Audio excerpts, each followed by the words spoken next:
Parlons de l'intelligence financière. Si vous travaillez pour l'argent, vous abandonnez le pouvoir à votre employeur. Par contre, si l'argent travaille pour vous, vous conservez et contrôlez le pouvoir. Robert Kiyosaki, le célèbre écrivain millionnaire. Chers amis, aujourd'hui parlons de l'intelligence financière. Pourquoi? Parce que vous avez tout appris à l'école, mais sauf l'intelligence financière. L'école ne vous dit rien sur l'argent. Notre école à nous ne nous dit rien sur l'argent. Vous n'avez rien appris sur l'argent à l'école.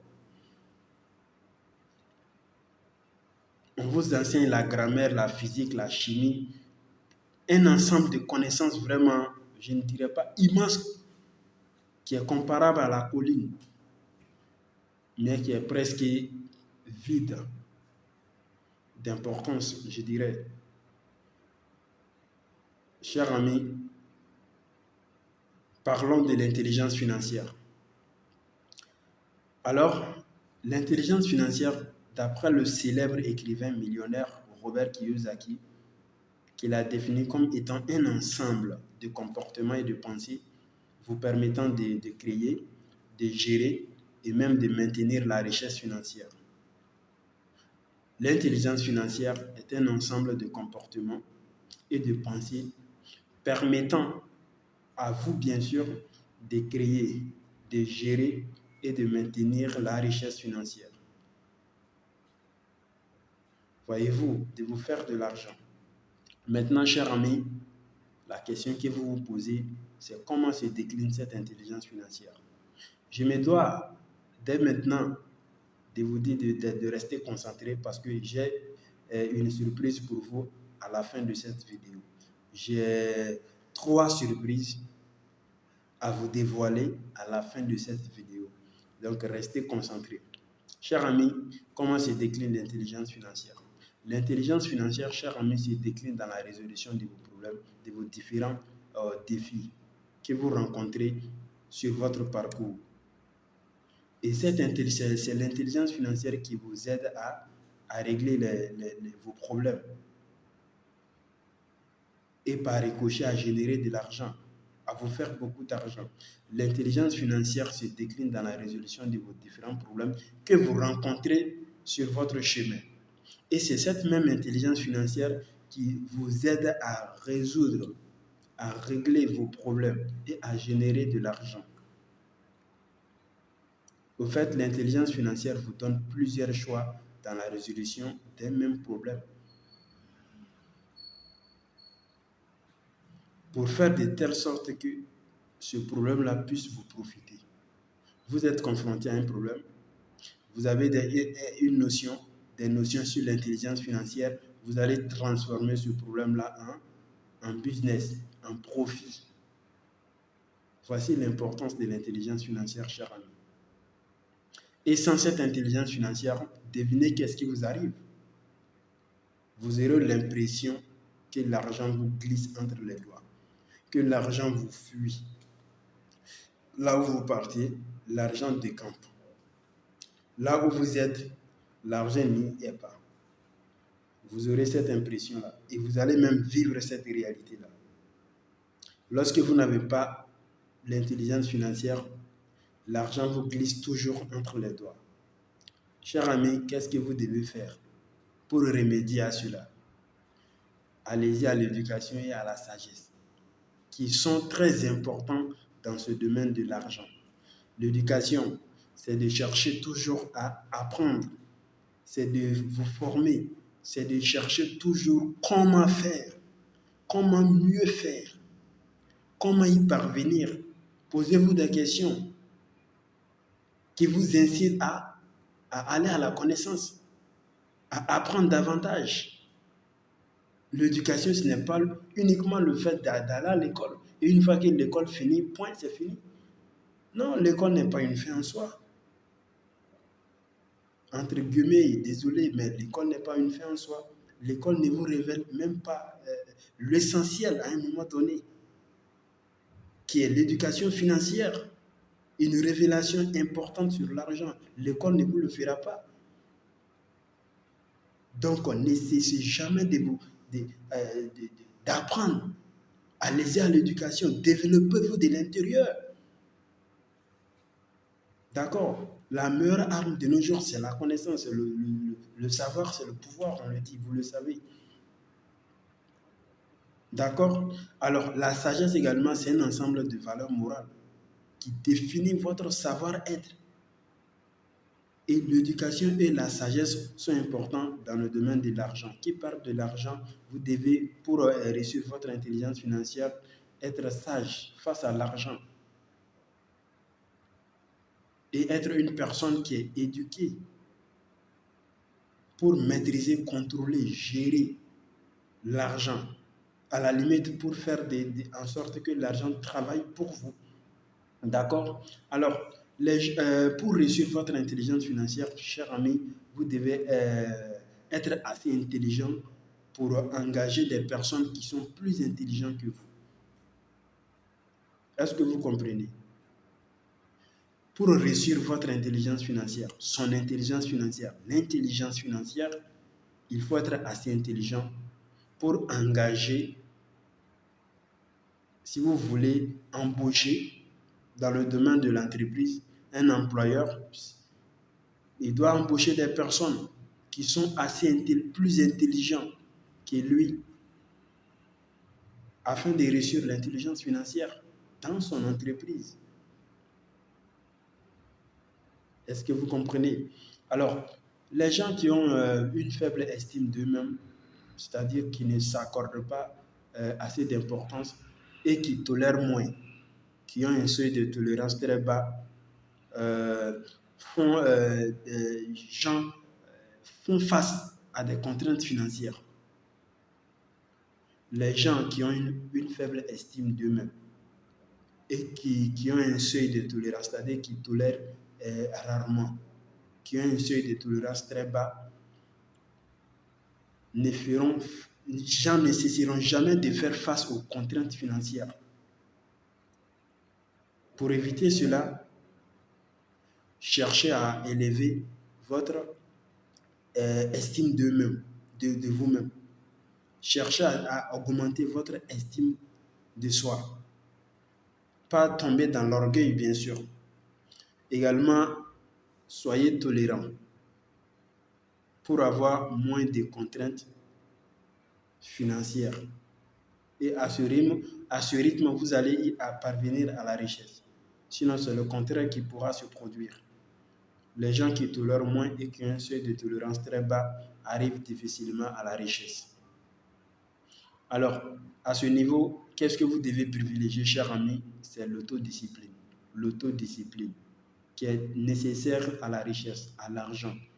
Discipline. À un moment donné de votre vie, vous êtes obligé de vous discipliner vous-même. L'autodiscipline, c'est de savoir comment réagir par vous-même, comment intervenir, comment se comporter, comment parler, à quel moment, que dire, que ne pas dire, et quand s'abstenir et quand ne pas s'abstenir. C'est-à-dire que vous devez être vous-même votre propre éducateur. Surtout dans le domaine de l'argent, c'est très important pour que vous puissiez vous en sortir, cher ami. Alors, les deux actifs les plus précieux, vos deux actifs les plus précieux, ce sont lesquels? C'est le temps et l'apprentissage.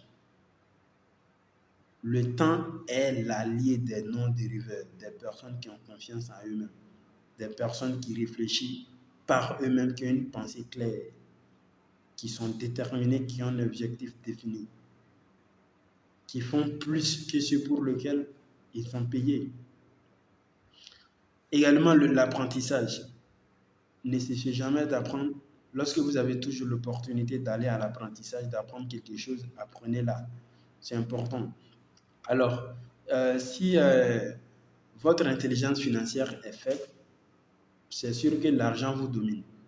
Si vous avez une faible intelligence financière, c'est l'argent qui vous domine en ce moment.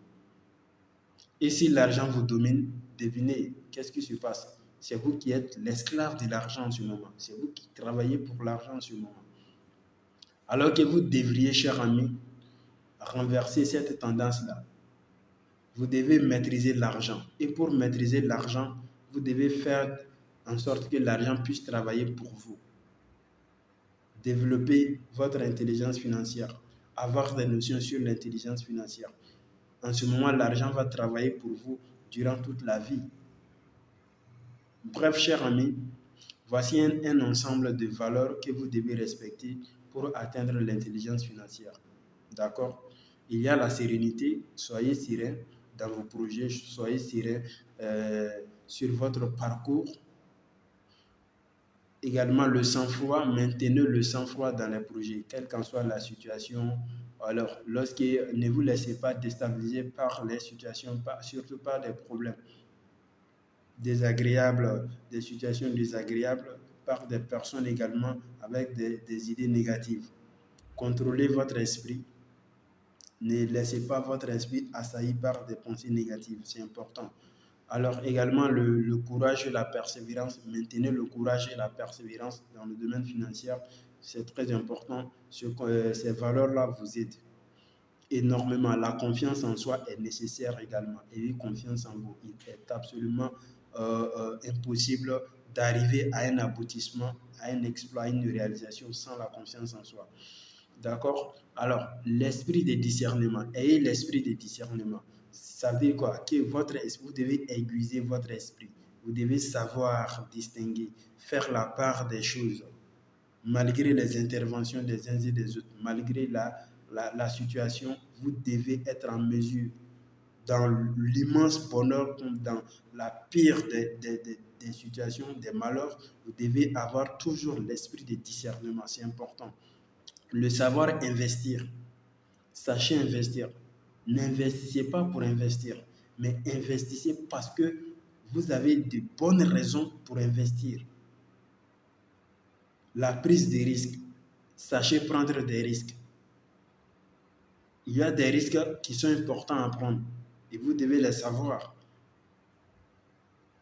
Tout ça, c'est l'apprentissage. Lorsque vous partez à l'apprentissage, vous allez y parvenir. Ne cessez jamais de vous former. Parce que tant que vous vivez, vous allez toujours avoir besoin de savoir comment.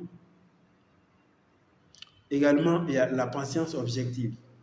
Patientez-vous de manière objective, pas dans l'inaction. Patientez-vous avec un objectif défini, avec un plan dans l'action. L'autodiscipline qui est très important. Remettez-vous en question, posez-vous les vraies questions, chers amis. La maîtrise des dépenses.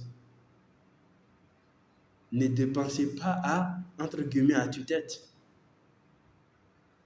Réfléchissez. Sachez dépenser. Contrôlez vos dépenses. Je n'ai pas le choix. Non, vous avez toujours le choix, cher ami. Tenez-vous bien, cher ami. L'unique actif que vous possédez et donc que personne ne peut vous arracher, c'est votre esprit. Entretenez-le. D'accord? En matière d'intelligence financière, votre esprit est l'unique actif que vous possédez.